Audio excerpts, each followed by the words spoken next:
गुरुजी जी मैं कश्मीर से हूँ। क्या नाम है आपका? हयात मोहम्मद शौकत। हयात मोहम्मद शौकत जी। मैं अगर जैसे कुर्बानी की बात लीजिए आप, हाँ कुर्बानी जो ईश्वर, जिसको अल्लाह में कहता हूँ, आप ईश्वर कहते हैं, जो अदृश्य है, जी जी जिसने इस पूरी सृष्टि का निर्माण किया, बिल्कुल। सब कुछ मेरे लिए, पानी, खाना, जो कुछ अन्न मुझे दिया है उसी ईश्वर ने दिया है। जी जी। पानी, जल दिया है उसी ईश्वर ने दिया है। बिल्कुल, माफी बिल्कुल। चाहता हूँ कि मेरी हिंदी इतनी अच्छी ना ना, आप अच्छा बोल रहे हैं भैया, बहुत अच्छा बोल रहे हैं आप।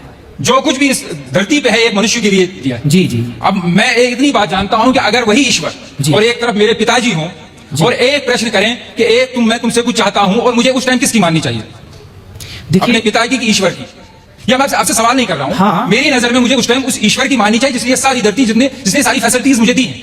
तो मेरा ईश्वर, मेरा अल्लाह मुझसे कह रहा है हाँ। कि देखो मैंने तुम्हारे लिए सब कुछ दिया, तुम्हारे इतने प्यारे माँ बाप दिए, सब कुछ दिया, और सब कुछ मेरा ही है। चाहे इस दुनिया में बकरी, जो भी जानवर भी, वो भी मेरे हैं। अब तुमसे मैं कुछ मांगता हूँ, अच्छा, तुम मेरे लिए कुछ दान कर सकते हो। जी।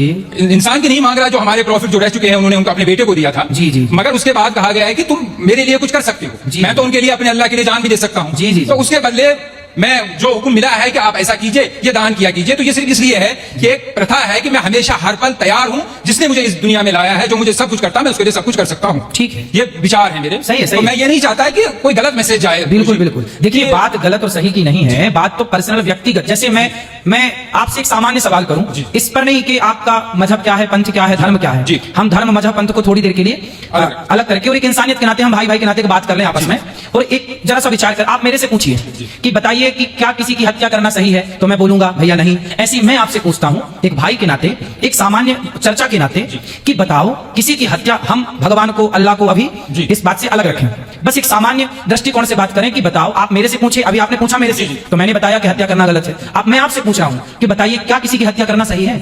मैं इसका उत्तर ये दूंगा कि ये निर्भर करता है परिस्थिति पे। यहाँ जितने भी मेरे भाई मर्डर में आए हैं, किसी ने खुशी से नहीं किया। बिल्कुल। कोई परिस्थिति ऐसी उत्पन्न हुई, बिल्कुल, या कोई दुश्मनी थी, कोई किसी को, एक अभी आया है आखिर जो हमारा हिस्सा है, 2 दिन पहले की बात है। हाँ। उसकी बहन को किसी ने बलात्कार किया था, वो लड़का बलात्कारी अंदर आया, मगर वो 2 महीने में जमानत पे छूट गया, तो उसके भाई ने उसको बाहर मार दिया।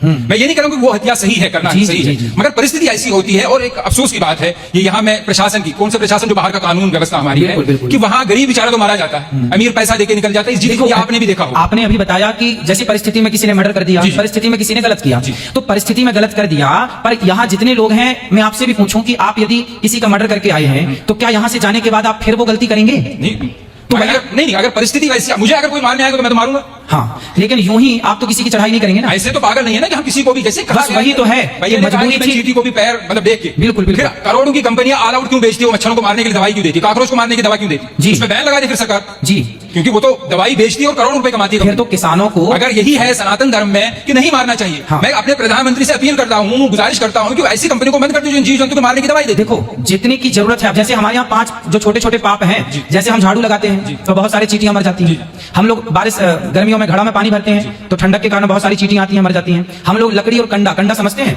गाय का सूखा गोबर, उसको ओपले बोलते हैं। क्या बोलते हैं आप?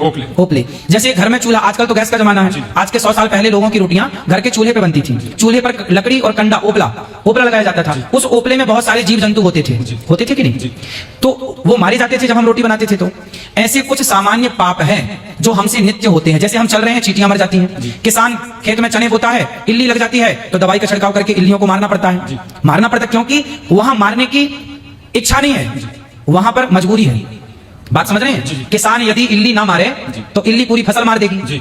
यदि आप लकड़ी और कंडे की, चींटी और लकड़ी और कंडे के जीवों के लिए सोचें तो आप भूखे मर जाएंगे, रोटी बना ही नहीं पाएंगे। तो जो सामान्य पाप होते हैं आपसे, हमसे, वो जानकर नहीं करते हम, वो मजबूरी है। बात समझ रहे हैं आप? वो मजबूरन करना पड़ता है।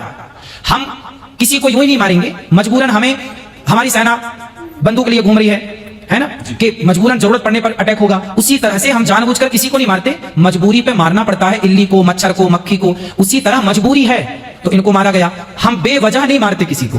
बात ये नहीं है कि आप क्यों मारते हैं, बात ये है कि बेवजह क्यों मारते हैं। बस बात ये वही मैं भी कह रहा हूँ ना कि ये गलत धारणा है कि हमारे धर्म में शायद किसी को बिला वजह मारा जाता है। जी। ऐसी धारणा बाहर न जाए। हर धर्म, कोई भी धर्म नहीं सिखाता। हाँ, बस बात भाई ताली बजा रहे हैं कि आपकी बात पे सही बात है, मगर किसी भी धर्म में, हमारे धर्म में, अगर ये मुझे एक, जिसको लाइफ साइकिल कहते हैं, जीवन चक्र, कि ये चीजें हैं। अगर पेड़ काटना भी पाप है, हाँ, मगर रबर, अगर पेड़ ना काटा जाए, रबर ट्री जो होता है, तो गाड़ी में टायर नहीं बनेंगे। बिल्कुल बिल्कुल। जिस वो आवश्यकता है, जिस गद्दी पे आदमी आवश्यकता है, बिल्कुल, तो रीजन है, मगर जब मारा जाएगा, जब वो जानवर काटा जाएगा, तभी उसकी खाल निकलती है, तभी उसको बहुत से लोगों का जीवन चलता है, जूते चमड़े का कारोबार ये सब चलता है। तो उसी ऊपर वाले ने दिया, उसी ने अगर हमें परमिशन दी है कि आप इसको मार के कुर्बानी या खा सकते हैं, तो इसमें मेरी नजर में कोई गलत बात नहीं। ठीक है, आप यदि रीजन दे रहे हैं तो मैं रीजन, मैं आपकी बात को काट नहीं रहा हूँ, साइंटिफिकली एक प्रूफ है। हाँ। गुरुजी आखिरी बात कर रहा हूँ जी, जी, जी। कि जो शाकाहारी जानवर होता है उसके जो टीथ होते हैं, दांत होते हैं, वो सपाट होते हैं। जी। और जो मांसाहारी होता है, चाहे वो कुत्ता हो चाहे वो शेर हो, जो मांस खाता है, जी, जी। उसके 4 दांत नोकीले होते हैं। जी। मगर ऊपर वाले ने मनुष्य को भी 4 नोकीले दांत दिए हैं।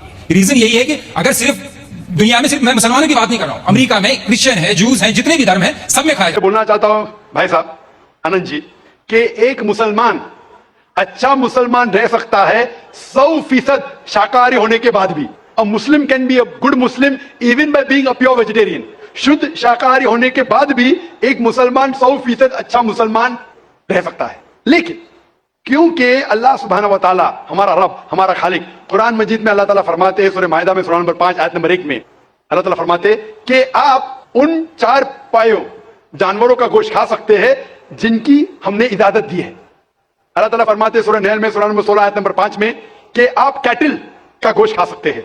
कुरान में जिक्र आता है सूरह मोमिनून में सूरह नंबर 23 आयत नंबर 21 में कि आप कैटल में से आपको मिलता है दूध, उनमें से मिलती है आपको गर्मी, और आप इनका गोश्त खा सकते हैं। तो जब अल्लाह सुब्हानहू व तआला हमारा खालिक, हमारा मालिक कहता है कि आप गोश्त खा सकते हैं, तो क्यों हमें नहीं खाना चाहिए? मैं आपको कोशिश करूंगा बताने के लिए कि आज की साइंस ये कहती है कि हमारे जिस्म में हमको प्रोटीन की जरूरत है, कम से कम 23 एमिनो एसिड की जरूरत है। यही 23 में से 8 एमिनो एसिड हमारे जिस्म में नहीं बनते। उसके लिए फर्ज है कि ये हमारे खाने में हमें ये एमिनो एसिड मिलना चाहिए। कोई भी शाकाहारी, कोई भी भाजी पाला नहीं है जिसमें आटो के आटो एमिनो एसिड मौजूद है। फ्लैश में, गोश्त में आटो एमिनो एसिड मौजूद है। इसे साइंस कहती है कंप्लीट प्रोटीन, कंप्लीट फूड। आज साइंस ये कहती है कि फ्लैश फूड में, गोश्त में प्रोटीन है, नियासिन है, विटामिन B1 है, इससे सेहत अच्छी बनती है। और आज आप देखेंगे जो जानवर जो शाकाहारी होते हैं, जो सिर्फ भाजी पाला खाते हैं, भेड़, बकरी, गाय, आप देखेंगे इन जानवरों के दांत इनके चपटे हैं, उनके पास हर्बीवोरस सेट ऑफ टीथ है। ये सिर्फ भाजी पाला खाते, गोश्त खा ही नहीं सकते। जब आप देखेंगे मांसाहारी जानवर के दांत, शेर बब्बर, चीता, उनके नोकीली दांत होते हैं, ये सिर्फ गोश्त खाते हैं, भाजी पाला खा ही नहीं सकते। जब आप अपने दांत आईने में देखेंगे तो भगवान ने, ईश्वर ने, हमारे खालिक ने हमें दोनों दांत दिया है, चपटे दांत भी दिया है और नोकीले दांत भी दिया है। अगर हमारा ईश्वर चाहता था कि हम सिर्फ भाजी पाला खाए, तो ये नोकीले दांत क्यों दिया? गोश्त खाने के लिए। आज की साइंस कहती है कि जो डाइजेस्टिव सिस्टम है हर्बीवोरस एनिमल का, गाय, भेड़, बकरी के, वो सिर्फ भाजी पाला डाइजेस्ट कर सकते हैं, गोश्त को डाइजेस्ट कर ही नहीं सकते। जो डाइजेस्टिव सिस्टम कार्निवोरस एनिमल का है, चीता, शेर बब्बर, ये सिर्फ गोश्त डाइजेस्ट कर सकते हैं, भाजी पाला नहीं। लेकिन हम इंसानों को अलग कर सकते हैं। अगर हमारा ईश्वर चाहता था कि हम सिर्फ भाजी पाला खाए, तो हमें ये डाइजेस्टिव सिस्टम क्यों दिया जो गोश्त को भी डाइजेस्ट कर सकता है? तो साइंटिफिकली हमारा जिस्म हमारे ईश्वर ने ऐसा बनाया है कि हम भाजी पाला भी खा सकते हैं, गोश्त भी खा सकते हैं। और बहुत लोगों को गलत फहमी है कि हिंदू मजहब में गोश्त खाने की ममानियत है। भाई आप हिंदू है ना? हिंदू है। आपके नाम से लगता है आप हिंदू है। हिंदू है ना सर? जी, हिंदू ही है। आप हिंदू है ना? हाँ बिल्कुल सही। आपके नाम से लग रहा है आनंद आपका नाम है, आप हिंदू है। आपको गलतफहमी होंगी कि हिंदू मजहब में गोश्त खाना हराम है। आप जब हिंदू मजहबी किताब पढ़ते हैं, आपकी मजहबी किताब में लिखा है कि गोश्त भी खा सकते हैं, मांस भी खा सकते हैं और बीफ भी खा सकते हैं, गाय का गोश्त भी खा सकते हैं। आप जब पढ़ेंगे मनुस्मृति चैप्टर नंबर 5 अध्याय नंबर 5 श्लोका नंबर 30 में लिखा है कि अगर खाने वाले जानवर, अगर खाने वाले मखलूक उस चीज को खाती है जो खाने वाले जानवर है, तो आप कोई गुनाह नहीं कर रहे, क्योंकि ईश्वर ने कुछ मखलूक को बनाया है खाने के लिए और कुछ मखलूक को खा जाने के लिए। Some to eat and some to be eaten. स्मृति में अध्याय नंबर 5 श्लोका नंबर 31 में कि अगर आप पूजा के लिए जानवर को कत्ल करते हैं तो कोई गुनाह नहीं करते। लिखा है मनुस्मृति में अध्याय नंबर 5 श्लोका नंबर 39 और 40 में कि ईश्वर ने कुछ जानवर को बनाया है पूजा के लिए, सैक्रिफाइस के लिए। तो killing in sacrifice is not killing. तो कत्ल करना पूजा में कत्ल नहीं। फिर आप जब मुताला करेंगे महाभारत का, महाभारत में अनुशासन पर्व में अध्याय नंबर 88 में युधिष्ठिर, पांडव के 5 भाई थे। आपने युधिष्ठिर का नाम तो सुना होगा। युधिष्ठिर जो पांडव के 5 भाई थे, युधिष्ठिर पांडव में सबसे बड़ा भाई था। वो पूछता है भीष्म से कि हम यज्ञ में, पूजा में क्या खाना दें ताकि हमारे परदादा खुश होंगे।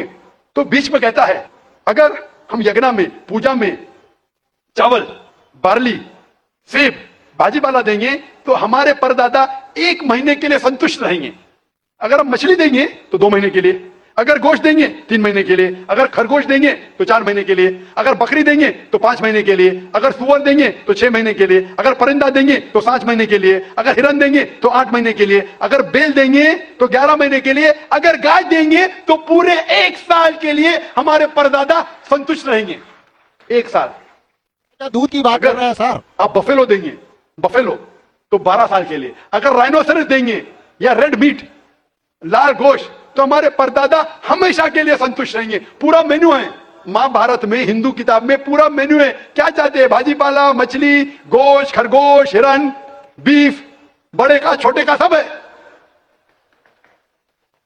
आप अगर वेद पढ़ेंगे, वेद में भी लिखा है कि संत और साधु गोश्त खाते थे, गाय का गोश्त भी खाते थे। फिर आप क्यों कहते हैं कि गोश्त खाना हराम है? क्योंकि बहुत से हिंदू लोग बाकी मज़ाहिब से प्रसन्न हुए।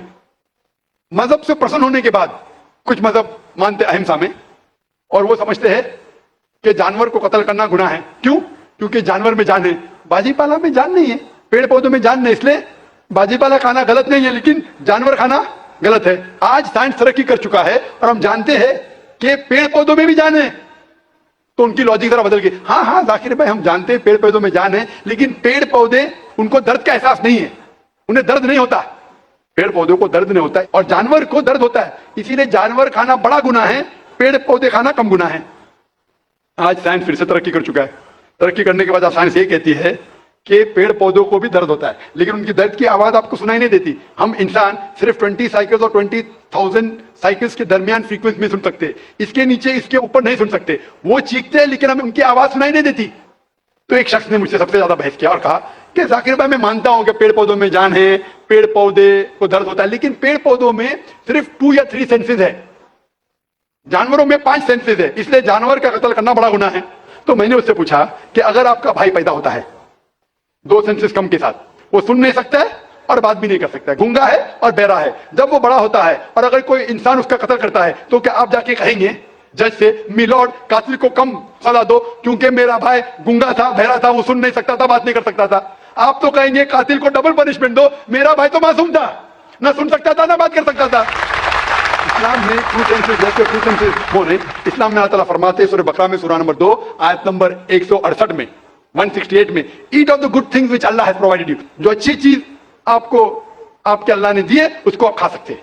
तो आप अगर मुताला करेंगे मजहबी किताबों का और साइंस का, गोश्त खाना कोई गलत नहीं है, और मुझे खुसूसन कोई गिला शिकवा नहीं अगर गैर मुस्लिम, अगर हिंदू गोश्त नहीं खाते, मुझे कोई गिला शिकवा नहीं, क्योंकि अगर सब हिंदुस्तानी गोश्त खाने लगेंगे तो हिंदुस्तान में गोश्त का भाव बढ़ जाएगा।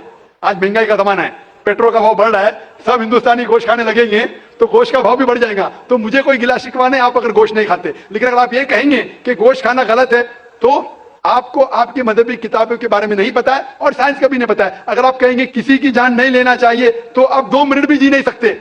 हम जो सांस ले रहे हैं ये जर्म्स है, जर्म्स में भी जान है, आप सांस लेने से उनका कत्ल कर रहे हैं तो आप जी नहीं सकेंगे। इस्लाम में यह है कि जो चीज की इजाजत है वो आप खा सकते हैं, जो हराम है उसको नहीं खाना चाहिए। Hope the answers the question.